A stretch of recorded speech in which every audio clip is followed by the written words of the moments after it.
BRUCAST is back, baby. Well, obviously, there's a lot of books you can read on things, right? There's a lot of interesting metaphysical and Okay. esoteric books. I've studied esoteric philosophies and Okay.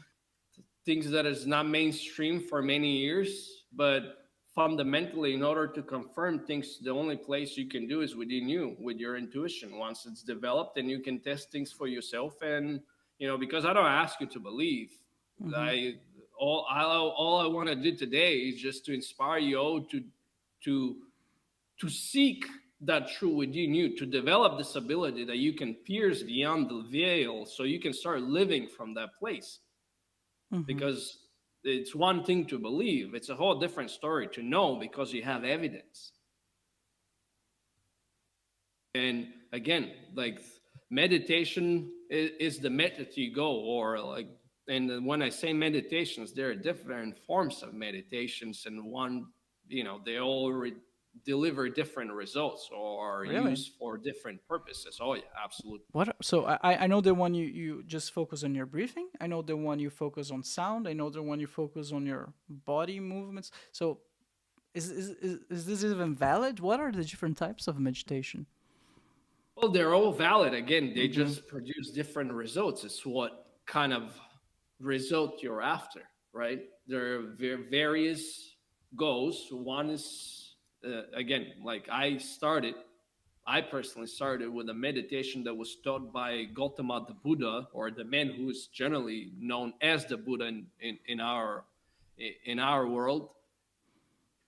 That Mm-hmm. is referred to as vipassana meditation, or has to do with observing sensations within the body and scanning things, and basically developing the ability to be present in the moment, and also to understand, not just mentally but through your experience, that everything is constantly changing, that there is no permanence in this reality, that everything just arises and then disappears, arises and then disappears. So you kind of, in a way, develop a non-attachment to the physical realm, and you just enjoy it as a movie on the screen, so to speak, something that is presented to your senses, but it's constantly oscillating, it's constantly changing, it's constantly varying, and it gives you it's a great, again, don't get me wrong, it's an absolutely powerful, and I in my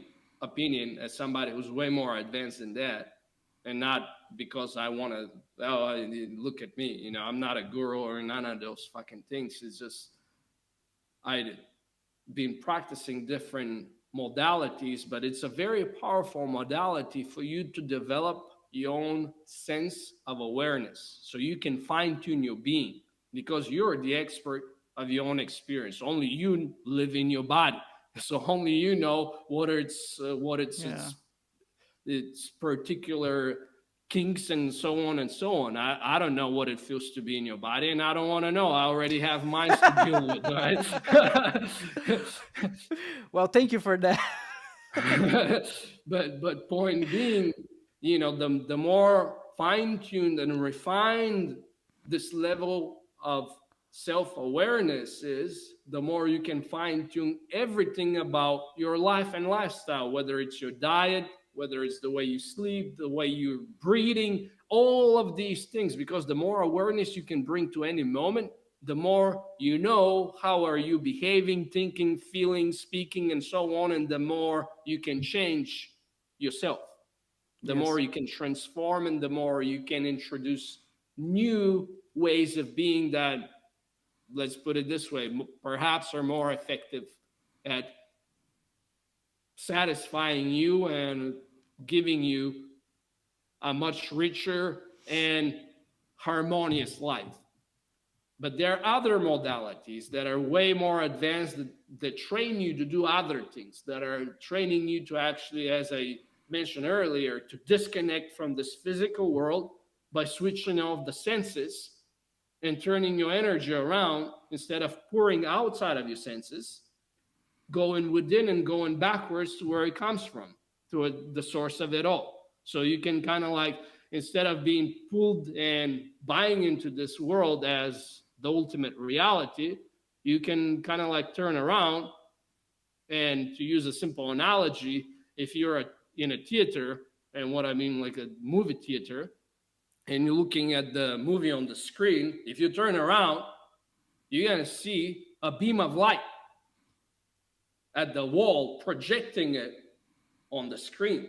So instead of looking at the big projection on the wall where all the actors are having their moments and blah blah blah, you look at the screen or at the beam, and you start traveling backwards to the beam where the light comes from.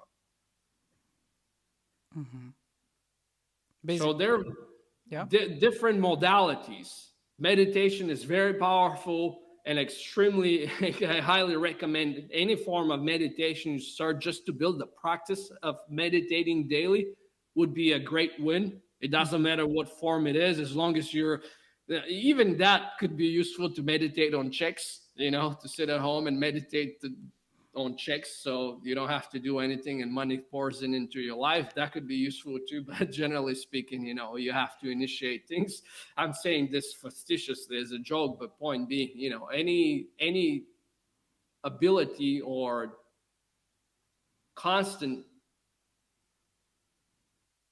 habit you can develop to meditate from at least, I would say, 15 minutes a day. Obviously, you're going to start smaller. 5, 10, 15, 20, and so on will be a great win and benefit to your life. So there are many modalities. It's just they're not all created equal, so to speak.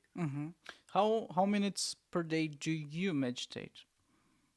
Well, honestly, when I'm in a rush, and that's rare, I would say it's hard to measure, but perhaps an hour at least. When I have, I would say, more time, but generally speaking, it's easy for me to meditate for 2-3 hours without any effort.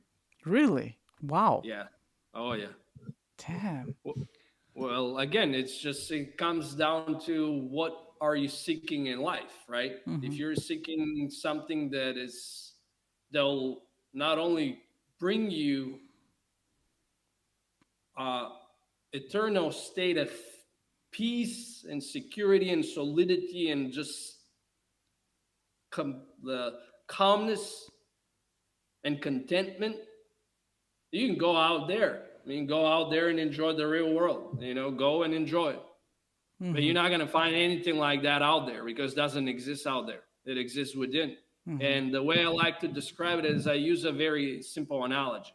It's like when they had the gold rush back then here in California about 150 years ago, when all these immigrants from all over the world came, right? And they were all looking for gold and prospecting for gold throughout rivers and stuff. Well, when you find the gold vein, you stick to it. As a gold miner, once you find the gold vein, you don't go and start digging somewhere else, right? You just continue to dig at it. Well, the gold vein is within. You just have to dig a little deeper and put some time and effort in it. Once you do, and once you're at the gold vein, why would you want to go anywhere else?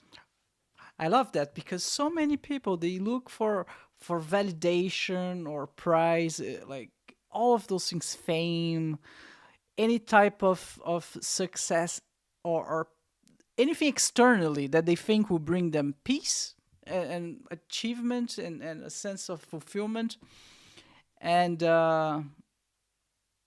it's not. It's like it can bring you some short periods, intense amounts of happiness, but at the end of the day, you can only achieve fulfillment like inside. It's inside of you. If you're not happy in Germany, you will not be happy in the US, you will not be happy in Japan. Like your sadness follow you wherever you go. You need to do the inner work. You need to, otherwise it will follow you. So I resonate with what you're saying. Yeah, well, you, and I'm not just saying you, just you, Brew, but when I say you, everybody listening, you are the common denominator in your life. Yeah. So you take yourself wherever you go. Yeah.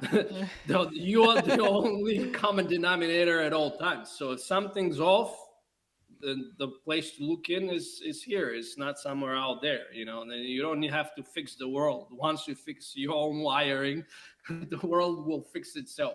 Yeah. You know, it's the other way around that creates all this disharmony and chaos and suffering in the world, where people are trying to fix the world because they think they know how it should be. Well, you can't. I have news for everybody. The world would never be fixed because it's not designed to be this way. It's always designed to have this tug of wars. One side pulls, the other one pushes. It's designed to revolve between duality from one extreme to the other. And it's always going to be like that. It's always going to be paradoxes. There's always going to be friction. It's part of the rule set that gives birth to this world. It has to revolve between these, or in other words, in simple terms, if we are to take a loaf of bread, right?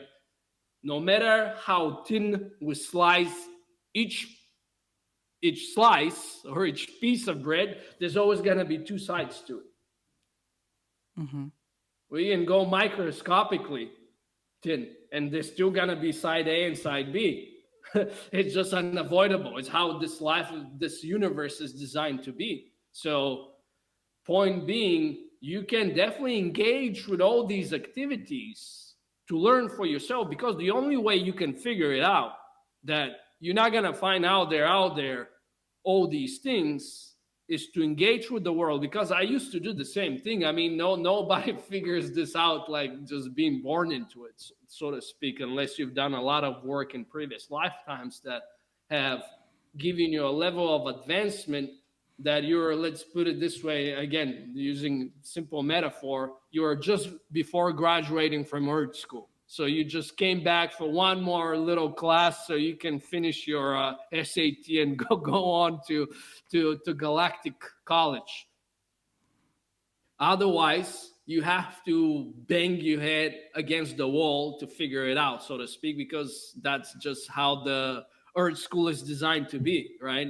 I can share with you a lot of ideas here, and not just ideas, but truth. But in order to validate them for yourself, you have to do a certain type of effort and work that doesn't produce results overnight.